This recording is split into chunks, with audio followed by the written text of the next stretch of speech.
Tuan-tuan yang mulia, Nabi SAW menangis dalam peperangan Badar. Nabi menangis daripada malam sampai ke subuh dalam sujud, tuan-tuan. Minta Allah selamatkan umat dia, minta Allah ampunkan umat dia, minta Allah bagi hidayah kepada umat dia, tuan-tuan. Sayangnya Nabi kepada kita lebih daripada kita sayang diri kita sendiri, tuan-tuan. Kita pun tak tahu apa yang terbaik untuk hidup kita dalam dunia ni, tapi Nabi lebih faham nak minta apa untuk umat. Tuan-tuan yang mulia, Nabi SAW telah korban untuk umat, korban untuk umat.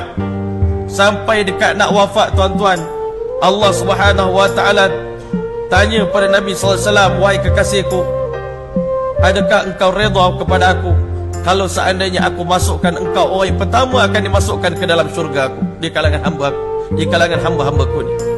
Nabi SAW kata, aku gembira ya Allah, tetapi satu soalan aku nak tanya, apa yang Allah telah janjikan untuk umat aku?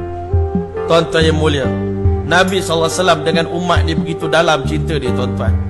Ikatan cinta ini bukan di sini saja. Iblis sampai habis dunia kiamat, Nabi SAW punya cinta, tuan-tuan, dalam kubur pun masih lagi Nabi masih ingatkan kita, Nabi masih kenangkan kita. Di padang mahsyar nanti pun Nabi masih tolong kita.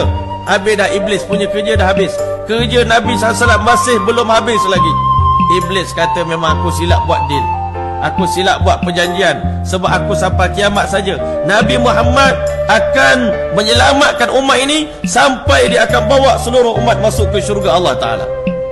Tuan-tuan yang mulia, Nabi SAW tanya pada Allah, ya Allah, apa yang kau nak bagi kepada aku untuk berita gembira sebelum aku mati tentang umat aku?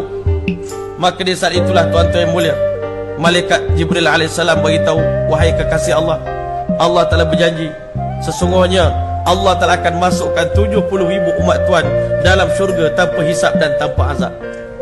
Tuan-tuan yang mulia, Nabi dekat nak wafat tersenyum, tuan-tuan. Tapi tuan-tuan, Nabi cerita pula kepada sahabat dalam hadis yang lain, nanti dah hari kiamat, bila tiba masa Allah Ta'ala nak bagi peluang umat aku 70,000 akan dimasukkan ke dalam syurga tanpa hisap dan tanpa azab. Waktu itu Allah Ta'ala akan tanya pada aku, wahai Muhammad kekasihku, adakah cukup 70,000 ini? Adakah cukup, wahai kekasihku? Adakah kamu redha dengan 70,000 ini? Nabi SAW mengiling kepala, belum wahai Allah, belum wahai Allah.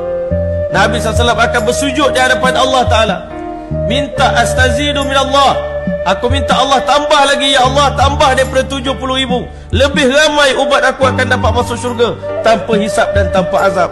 Nabi menangis depan Allah, merayu kepada Allah. Maka akhirnya, tuan-tuan yang mulia, Allah telah beritahu kekasihku Muhammad, angkat kepalamu, minta apa saja yang kau nak minta, bagilah syafaat kepada umat kamu. Nabi angkat kepala, ummati ya Allah, ummati ya Allah, ummati ya Allah, umat aku ya Allah, umat aku ya Allah, umat aku ya Allah. Allah SWT beritahu kekasihku Muhammad, aku berjanji untuk tambah lagi daripada 70,000. Apa ditambahan itu? Daripada setiap 1,000 daripada 70,000, aku lipat kali gandakan 70,000 kali 70,000, 490 juta umat Nabi Muhammad SAW diselamatkan daripada azab neraka Allah, dimasukkan dalam syurga tanpa hisap dan tanpa azab. Iblis, tuan-tuan, dah terduduk dah waktu itu, tuan-tuan.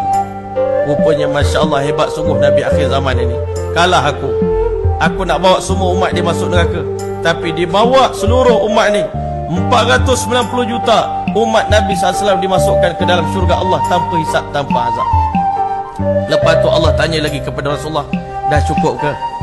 Nabi kata, cukup dah wahai Allah, yang lain tu boleh masuk syurga tapi ikut cara biasalah, yang ini yang cara luar biasa dengan syafaat. Maka tuan-tuan yang mulia, Allah Ta'ala kata, tidak wahai kekasihku, bukankah aku pernah berjanji kepada engkau di dunia dahulu, wala sawfa yu'tika rabbuka fatarda, Tuhan akan bagi dan bagi dan bagi kepada kamu sehingga akhirnya engkau redha kepada Allah. Aku nak dengar perkataan raditu ya Rabb, raditu billahi rabba, aku nak dengar daripada mulut kamu. Di saat itulah, tuan-tuan, Allah Ta'ala telah meraup segenggam pasir dengan genggaman yang layak dengan kedudukan Allah. Tak boleh dibayangkan macam mana cara dia, tuan-tuan. Allah Ta'ala tanya kepada Rasulullah SAW, wahai kekasihku Muhammad SAW, sebanyak bilangan pasir dalam genggamanku ini, aku masukkan umat kamu ke dalam syurgaku tanpa hisap dan tanpa azab. Nabi, tuan-tuan, tersenyum menangis, tuan-tuan. Gembira sangat umat dia